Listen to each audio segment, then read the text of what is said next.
So today we'll be talking about one-to-many relationship in Laravel. To understand more about one-to-many relationship, let's take an example of user and post. We had already created a post table, right? If we look into the database, we should be able to see the post table.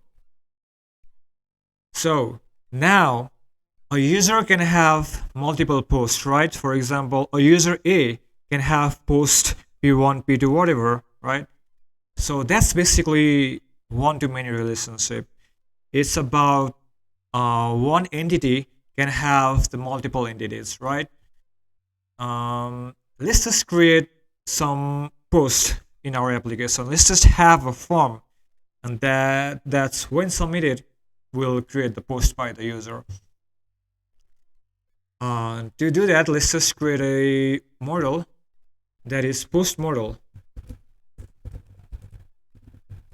I'm just giving the path for the PSP. In your case, I think PSP artisan make model just work fine without specifying the path for the PSP. And I'm gonna give the name of the model that is post, right? If you can see in the app models folder, there is this post model, right? And also, let's create a new controller that is post controller, and this controller is responsible for creating the post for the user. Now we define the relationship inside the model file. So one user should have many posts, right? So to have the relationship inside this user class, we just declare a function that's, let's say, post, right? And we define the relationship with has many because a user can have many posts, and I need to give this give the path of the model for the relationship. In our case, it's post, so I'm just gonna have has many post class, right?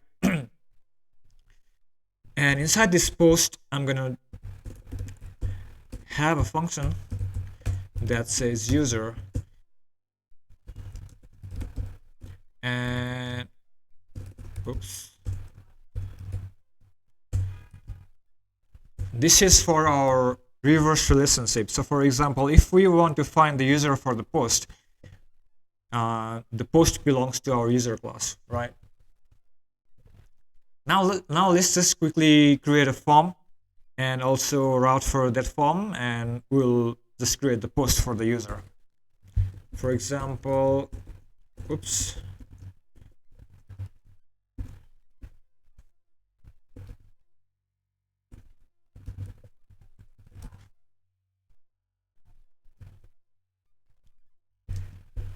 When we have our URL post/create, it should go to our post controller, and then let's just create a new method called create, right? And let's just create a function called create, and this function should just return a view that should allow us to create a post.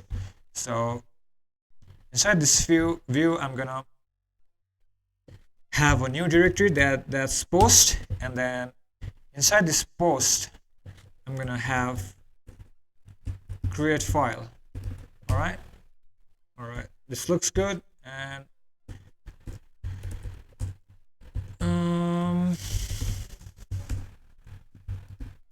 let's just create a simple form that should be able to submit it, right?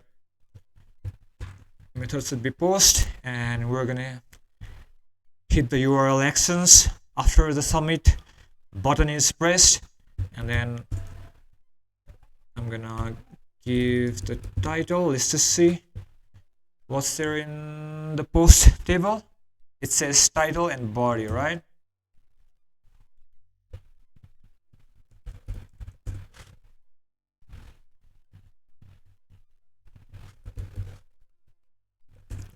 and then there should be a button that says submit, and we also need to have the CSRF token in the form request. So this looks good, right?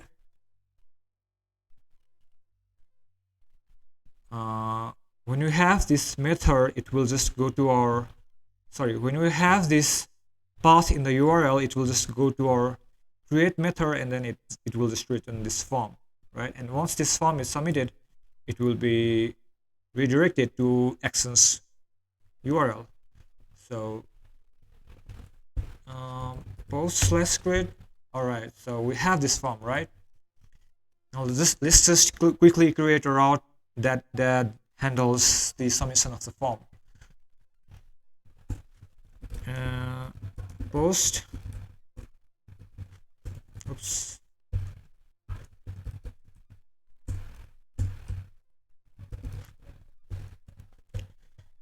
Now we're going to define a method called store, and we also need the request data, and then let me just return the request. Right, let's see what we get in the request.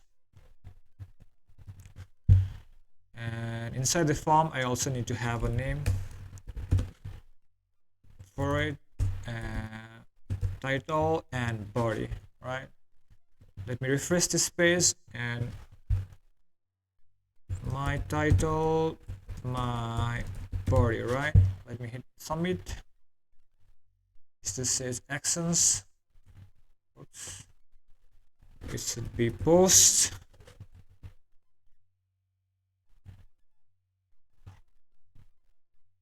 Let me refresh this page again, and all right, so we have CSRF token, and then title, and then body, right? Now what we're gonna do is we're gonna store the post for the auth user, right? So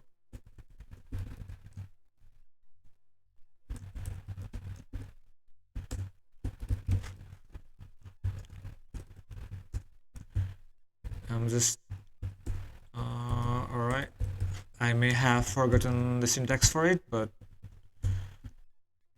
let's see if it works.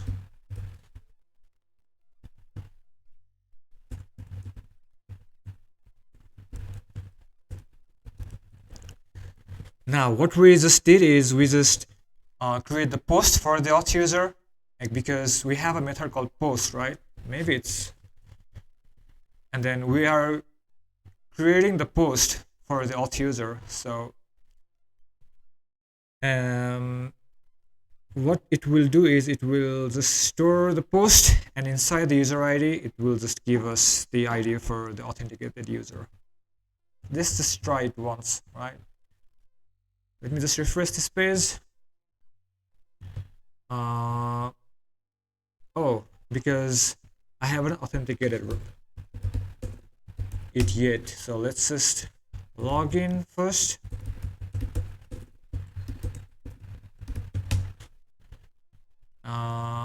Then let me go to our post creation form.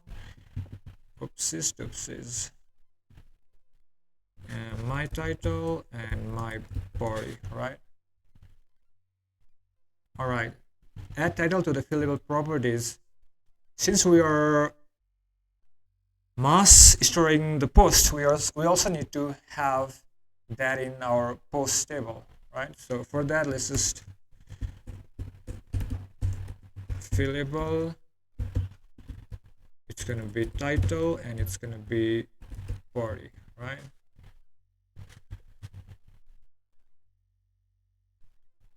Let me just refresh this page, and it just says store.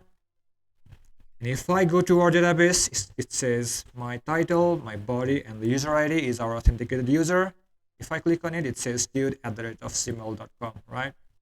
So now let's just quickly create another post for this particular user.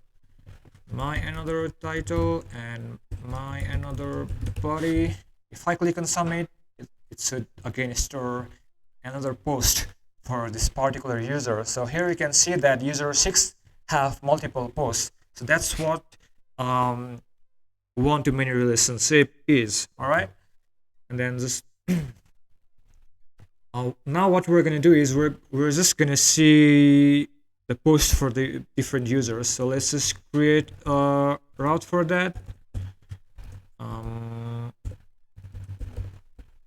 Get, and I'm gonna display all of the posts with the get request post controller, and I'm gonna give the function name of index.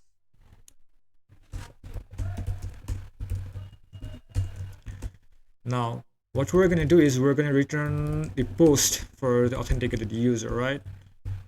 And then we have auth user and then the post, and we're returning all of the posts for the auth user, right? So let me go to the browser and let's go to our URL post, that is get request. Now we can see all of the posts of the authenticated user, right? So I think that's it for one-to-one relationship.